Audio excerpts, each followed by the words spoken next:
And one thing I will say also is that you can sell a private label business. Right. Because like if you do a business which is online arbitrage, if you go to, you can still technically sell it. You can build a system around online arbitrage where you have like people searching for products, Right. buying them from, let's say from Walmart, then shipping them to Amazon, doing all this transaction, yes. But it's something that's a bit harder to sell in a way, as far as I know. I know that private label businesses are a bit easier to sell because I can build a brand of 5 products, Right. that have the supplier, they have the, all the numbers, the supply chain is ready. I can just give it to you and you can give me money for this because it produces some amount of money. Usually at this point of time, let's say if you make $100,000 a year on Amazon in profit, and again, it depends on what was the last year, what's going to happen next year. Like there's a lot of things that come into that, but let's say on such a business, you can get offered like say 2x the price, 2x the yearly sum. So if you made $100,000 a year, this business can be sold for $200,000. If it's 3x, Wow.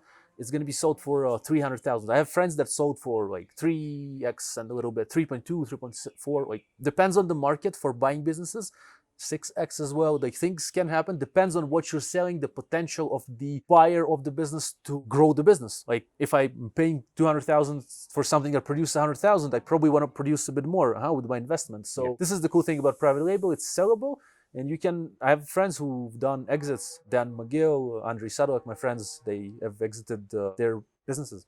Yeah, and other guys, Reggie Young, also. So just maybe, yeah, these guys are watching or something.